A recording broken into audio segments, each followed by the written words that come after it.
The Center of Psychosocial Medicine was founded in 2005. It consists of 3 clinics: the Department of General Psychiatry, the Department of Psychosomatics and General Internal Medicine, and the Department of Child and Adolescent Psychiatry. We also have the Institute of Psychological Medicine and of Psychosocial Prevention. We live interdisciplinary collaboration to understand, to prevent and treat mental disorders. What is unique is that we have a stepped care system of day care and of clinical care on the ward for special crises in cooperation of all the clinics of the Psychosocial Center.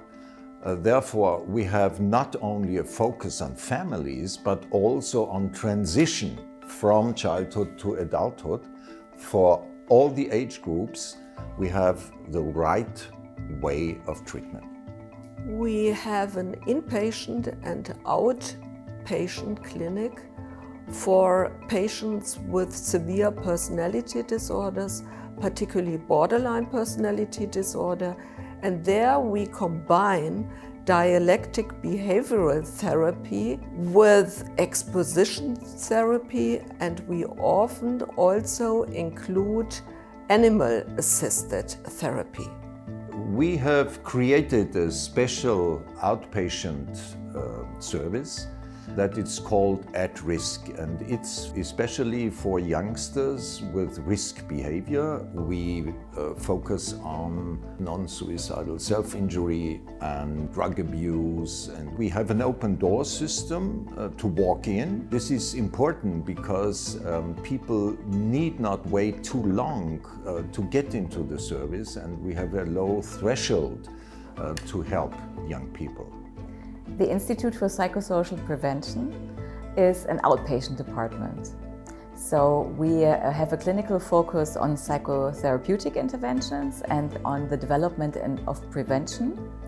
In the UBICA study, we try to understand and break the intergenerational transmission of abuse from one generation to the next, especially in mentally ill parents.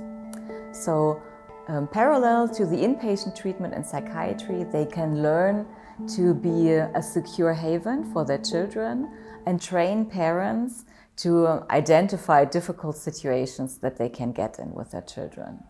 Psychosomatic medicine is dedicated to recognize, understand, and treat the interplay of physical and mental complaints in patients. We are exceptional in the treatment of anorexia nervosa patients with an extreme low body weight. We have run, with other university clinics, the so far largest clinical treatment trial in anorexia nervosa worldwide. And for this treatment trial, we have developed a new treatment manual for the disorder that is included in national and international guidelines. We do not only focus on symptoms and diagnosis, we also have innovative biological therapies, including neurostimulation and neurofeedback, and broad expertise in psychotherapy.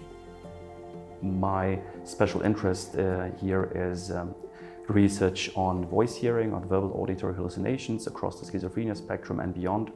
We seek to modulate brain activity that are critically involved in speech perception. So what we succeed in is to reduce overarching or heightened activity in specific brain areas, and we take neuroimaging methods, neurocognitive and neuropsychological methods to build up multiple predictive models that can actually inform us whether a patient may benefit from a specific intervention, be it neurostimulation, psychotherapy, or cognitive remediation.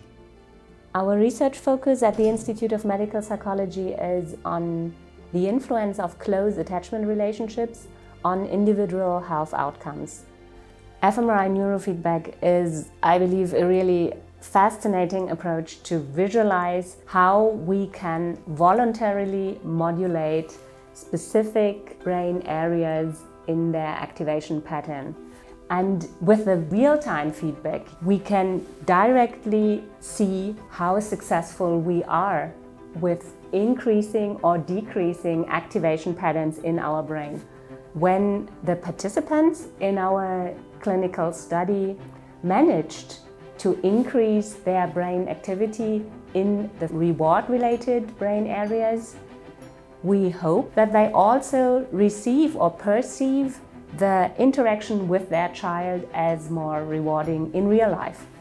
This center has really been at the forefront of understanding the neurobiology of maladaptive self and interpersonal function. This group has been very active in training and educating clinicians on the ground about how to utilize the alternative model for personality disorder clinically, and how to translate the research on maladaptive self and interpersonal function into a treatment of people with personality disorder. We are on the way to identify patterns of behavior, of traits, of biomarkers, which can predict the response to treatment, and we will also involve digital interventions which can be offered in real time and in natural settings. My hopes for the future are that we get specialized centers for young people where they get full service also on biological aspects, on psychological aspects, and also on social aspects to help youngsters finding their way into adulthood.